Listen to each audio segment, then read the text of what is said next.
Here's the paragraph that I want us to consider from NSSM 200.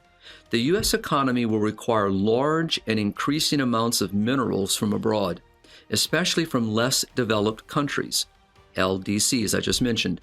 That fact gives the U.S. enhanced interest in the political, economic, and social stability of the supplying country. So it's looking at the other countries and questioning their political, economic, and social stability.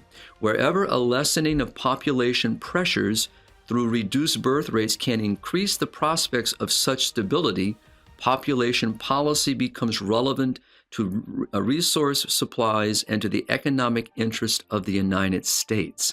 So, in other words, if we see a country growing in population, and obviously that would promote greater stability for that nation because people are, and we don't look at this from a utilitarian point of view, but people are the greatest resource, their gifts, their skills. So it's looking at them and saying, if those nations continue to rise in population, that becomes a threat to the United States.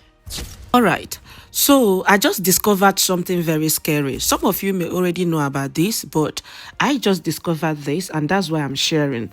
So it turned out that everything we have been saying about this USAID, the West control over Africa and how they destabilize our government, it is all part of a long-term plan. And guess what?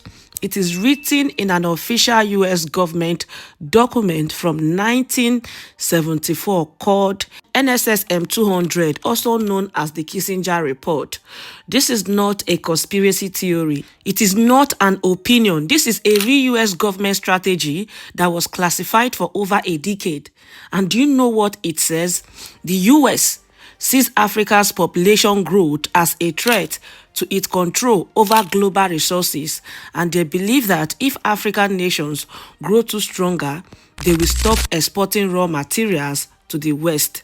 So to prevent this, the US must assist in controlling population growth and ensuring these nations remain weak. You didn't get that? It is part of US policy to keep Africa poor, dependent, and under control.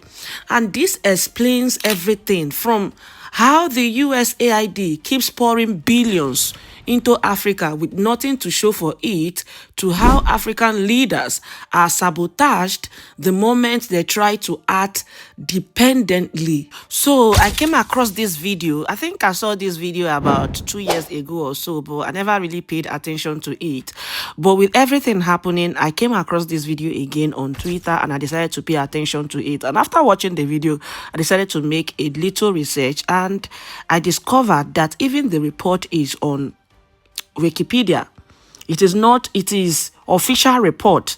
Like it is not conspiracy theory, like I said before. It is not maybe someone's opinion.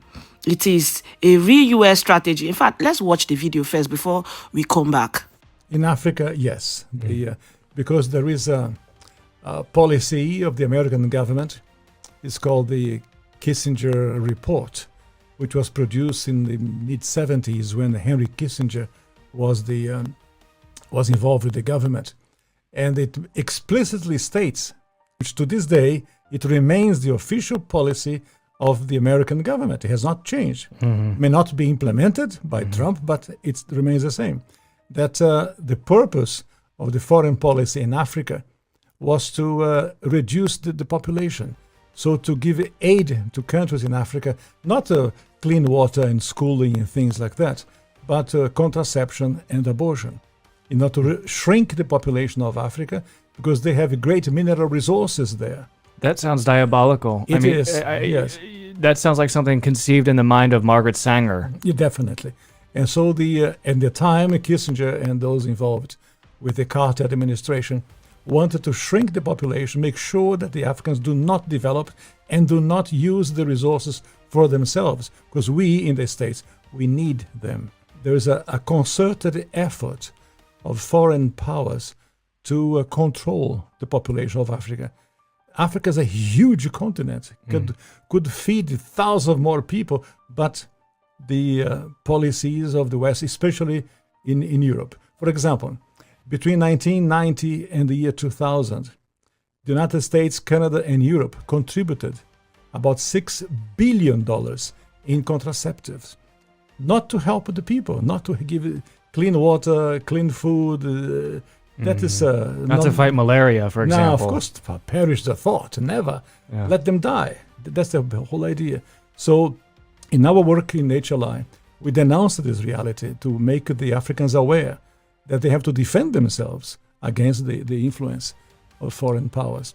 Is it just the United States, or do you believe that China is also playing a role in jockeying for the resources of Africa? China is playing a major role because China is buying property in Africa.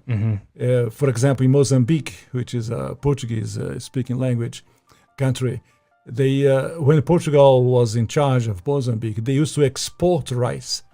Now they are importing rice from China because they cannot produce. The socialism has wrecked the production of rice. And the Chinese come and buy farms. So about almost a third of Mozambique belongs to China. So I was in other countries of Africa, the same reality. In South Africa, the Chinese are buying property, buying land in Africa. So and they send their own workers, the Chinese workers. They don't employ people over the place. They send their own workers to populate and to live in the place. Wow, wow, wow. So the document NSSM 200 was actually signed in 1974, like I said before, under the U.S. government of Henry Kissinger. And let me tell you, if you thought the USAID was just about helping Africa, this will change everything. Like you clearly heard from him, the US sees rapid population growth in Africa as a major threat. Why? Because if African countries grow too fast, they might stop exporting raw materials and use them for themselves.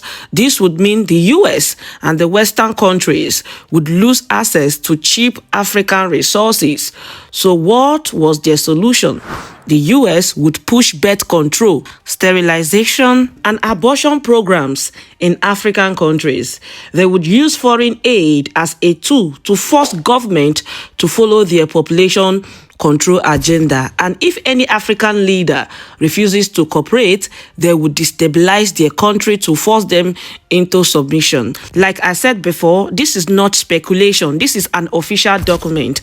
Now, let me stop for a second and ask you a question. Doesn't this sound exactly like what is happening today? USAID has poured over 2.8 billion into Nigeria, to be specific, from between 2022 to 2024. I'm talking about Nigeria. I'm using Nigeria as an example because it is my country and it is where I know too well. Yet, Nigeria is poorer, weaker, and more unstable than ever. And when an African leader refuses to play along, suddenly their country is thrown into a chaos. Coincidence? I don't think so. And if you think this strategy is new, you better think again. The US and the Europe has been using this same destabilization playbook for decades. This is how it works. They identify a resource-rich country, Nigeria, Libya, Congo, Sudan, countries with oil, gold, uranium, and other key resources. They install a puppet government. They back leaders who follow their agenda and keep the country dependent on Western aid. If the leader doesn't cooperate, they are removed, just like you heard from the First Lady of Sierra Leone from my previous video. They will create conflict and division. If an African leader refuses to obey, they will fund opposition groups, rebel movement, and terrorism. This makes the country ungovernable. They use the media to control the narratives. They push propaganda to make the target leader look like a dictator or incompetent. Meanwhile, they support corrupt leaders who serve their interests. This is so disheartening. In all of this, where is humanity? Like, how do you feel treating a human being like you, be it black, white, yellow, black, whatever?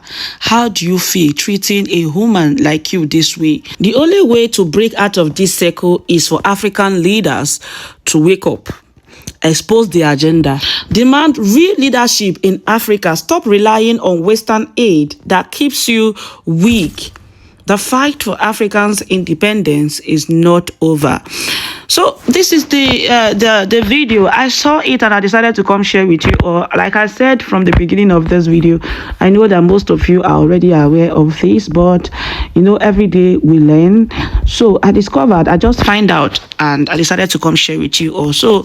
With all of this being said, I'm going to beg you to please help me to share this video, because you may know, but there are others who doesn't know. And the more we create awareness, possibly the more we get the solution to our problems. And that is it for you all. Share your thoughts with me on the comment section, and I'll see you all in my next video.